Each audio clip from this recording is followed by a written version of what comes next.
नमस्कार,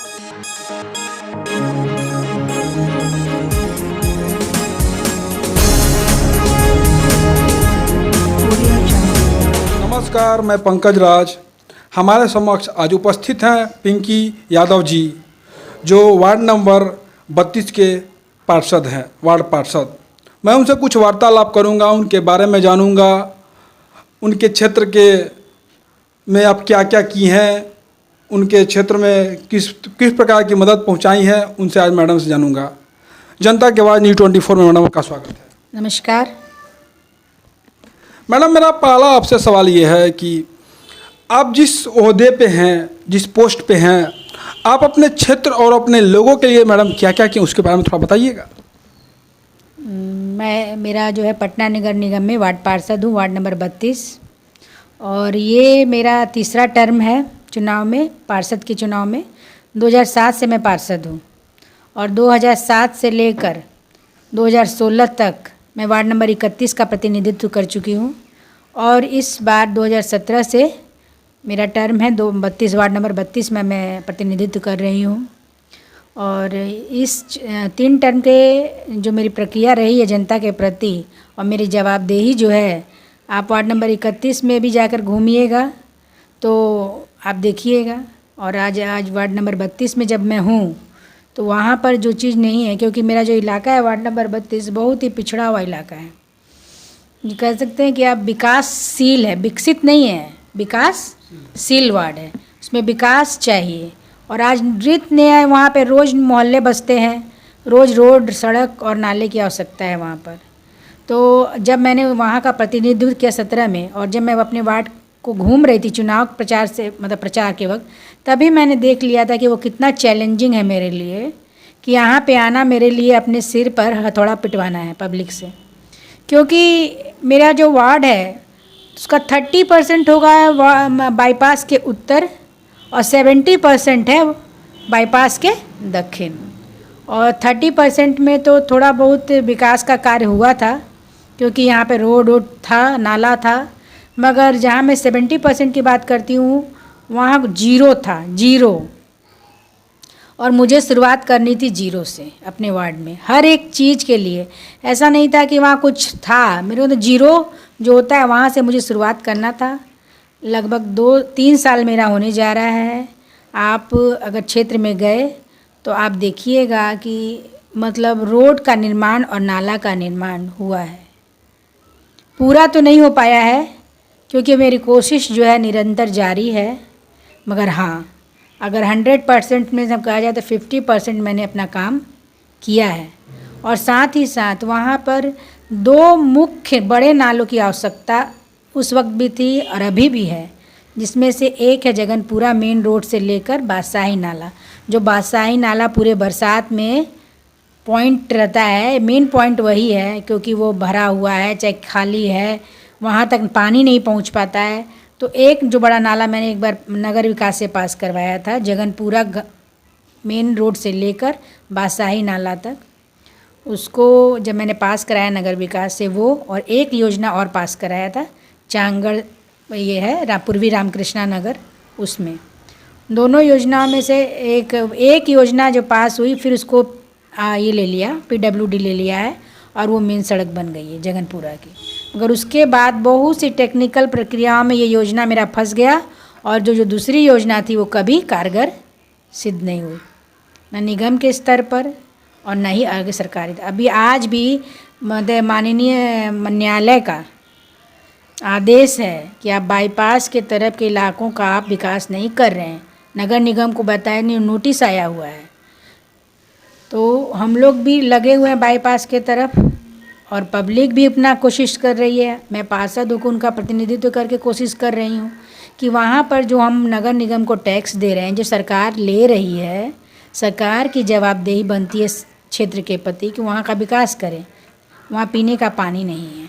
मैंने अपने स्तर पर अभी हाई एल ट्यूबवेल का एक दिया है प्रस्ताव, पास हो गया है, टेंडर भी हो गया है, अब कभी भी लगेगा। और बोरिंग भी दिया हुआ है 10, जो हम लोग के नगर निगम के स्तर से मिलता है वो मैंने सारे कुछ वहाँ दिए हुए हैं, कि ऐसा नहीं है कि नहीं। 10 बोरिंग भी था, वो भी मिला हुआ है क्षेत्र में।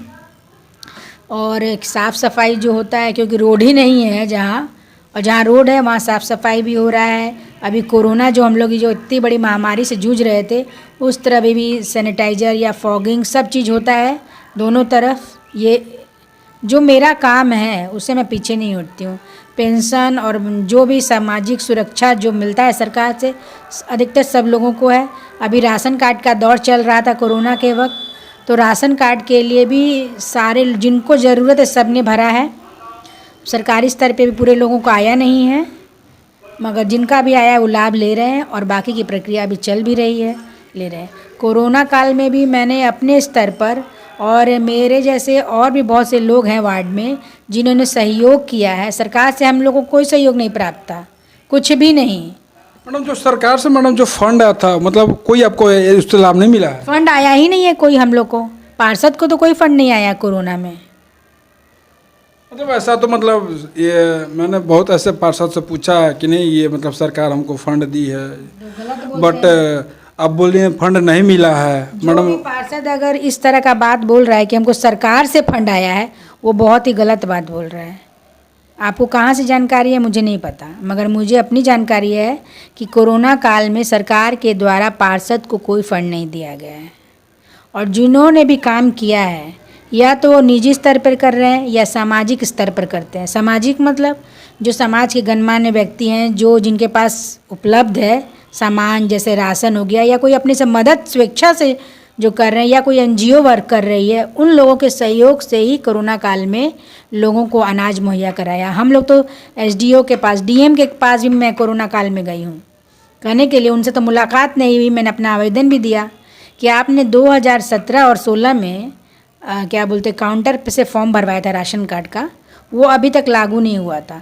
तो हम लोगों ने कहा कि आप कम से कम तत्काल उसी को पास कर दीजिए जितने लोगों ने भरा। आपके पास तो डाटा उपलब्ध है और हमारे पास भी उपलब्ध है, क्योंकि सबको मिला था।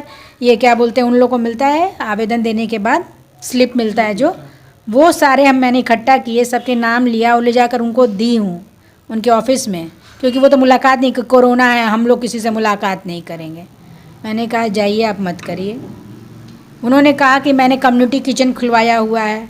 कहाँ खुला हुआ था? एक तो है कॉमर्स कॉलेज में, ठीक है। तो मैंने कहा कि इतने लोग, मेरा बाईपास की तरफ वार्ड पड़ता है, ऐसे बहुत से वार्ड पड़ते हैं, क्या इतनी दूर चल के जाएंगे कॉमर्स कॉलेज? उस वक्त सब कुछ बंद था और रास्ते में गए तो मार भी खाया उन्होंने। गरीब लोग तो कहीं भी रहते हैं ना, जिनको सुविधा नहीं है वो तो कहीं भी रहेंगे, वो लोग को जाना ही मजबूरी है। देखा कि हम लोग हाथ खड़ा करते हैं, हम लोग एक ही जगह कम्युनिटी किचन इस इलाके में नहीं। मैंने कहा था कि द्वारका कॉलेज सरकारी कॉलेज है, वहाँ दीजिए, बनवा दीजिए, आप लोग अपने मतलब बांटिए, मगर वहाँ भी सरकार फेल थी। मैडम ऐसे तो लोग कहते हैं कि सरकार से जो भी फंड आते हैं, आप बोलिए फंड नहीं आया, तो वो फंड आके गया कहाँ? या फिर मतलब उनके कर्मचारी कर गए, या फिर वो सरकार ही पूरा गमन कर गई? देखिए, सरकार का फंड आया भी है तो हम लोग के हिसाब से जो पंचायत के लिए था, शहरी क्षेत्र के लिए कोई फंड नहीं था। शहर में तो खुद सरकार खुद कर रही है, उनके सरकारी प्रशासनिक तंत्र कर रहे हैं, और प्रशासनिक तंत्र क्या कर रहे हैं उस पर मुझे कुछ नहीं जाना है। मगर जो जनप्रतिनिधि, जो ज़मीन से जुड़ा हुआ जनप्रतिनिधि, जिसके पास पब्लिक डायरेक्ट पहुंचती है, उनको कोई सुविधा इस कोरोना में नहीं था। एक सब मेरे एक लाइन में मैंने पूरी बात कर दी कि उनको कोई सुविधा सरकार की तरफ से तो नहीं था। मैडम आपसे दूसरा सवाल ये है कि मैडम ये जो 2020 का जो बिहार विधानसभा का जो चुनाव होने वाला है, इसमें आप नई सरकार देखनी चाहती हैं या फिर वही जो पुराने जो माननीय नीतीश कुमार जी, आप उनको देखना चाहेंगी? बहुत ही गंभीर सवाल आप पूछ रहे हैं, और क्योंकि मैं पार्टी से बिलोंग करती हूँ तो पार्टी को तो मैं अपना दूंगी ही। मेरा जो पार्टी है वही दोबारा बन के आएगा ही, और ये जनता का जनाधार है। पब्लिक कितना भी सोच रही होगी, मगर जब तक आपके पास मजबूत विपक्ष नहीं होगा तब तक कोई बदलाव संभव नहीं है। मैडम जैसा आपका कहना है कि मजबूत पक्ष, आप जिस पक्ष में हैं, आप वही सरकार चाहती है कि वो दोबारा आए, वो कार्य करे। मैडम ऐसा पब्लिक का कहना है, मैंने पूछा है, इस बार लोग बोल रहे हैं कि नहीं माननीय नीतीश कुमार जी का सरकार नहीं आए, क्योंकि वो काम जो पहले जो 5 साल पहले जो काम किए थे वो दिखा था पब्लिक को कि नहीं वो काम किए हैं। बट इस बार जो 10 साल होने वाले हैं, इसमें इनका कोई भी काम ठीक नहीं हुआ। यहाँ तक कि जो कोरोना काल महामारी चल रहा अभी तक ले, जब जो शुरुआत हुआ था, अपने कोरोना काल में अपने घर से माननीय मुख्यमंत्री नीतीश कुमार जी अपने घर से 105 दिन तक अपने घर से बाहर नहीं निकले थे। आप इस पर क्या आपका विचार है? वो माननीय मुख्यमंत्री जी 105 दिनों से घर से नहीं निकले, ये उनकी परिस्थिति और स्थिति है, वो बेहतर बताएंगे। मगर आप पब्लिक की जब तक बात करते हैं कि पब्लिक चाह रही है बदलाव, तो क्योंकि पब्लिक ही बदल सकती है। लोकतंत्र में लोग ही उसका निर्णायक होता है। जनता को वोट देना, अगर उनको कोई प्रतिनिधि नहीं पसंद है, सबसे बड़ा हथियार उनका मतदान है। अपना मतदान करें और जिसके फेवर में जो उनको अच्छा लगता हो उसके लिए करें। अगर उनको जो पसंद होगा वही जीतेगा, जिस पे सबसे अधिक वोट पड़ेगा। और बदलाव तो नियति है, बदलाव तो होना ही चाहिए। ऐसा नहीं है कि बदलाव नहीं होगा। जब तक बदलाव नहीं होगा लोकतंत्र का विकास नहीं होगा, ये मेरा मानना है। क्योंकि अगर एक ही व्यक्ति किसी सीट पर रहता है, कोई भी, और वो क्या होता है कि जब वो रहेगा तब वो लोकतंत्र से, प्रजातंत्र से वो राजतंत्र में बदल जाता है।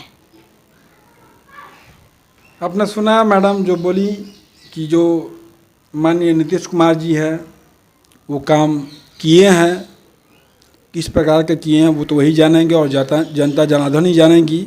इस बार जो भी होगा चुनाव वो तो जनता जनार्दन और भगवान के ऊपर ही छोड़ देना चाहिए। क्योंकि जनता तो आज की डेट में क्या है कि पक्षपात करती है, सीधी सी बात है, मैं खुलकर बोल रहा हूँ।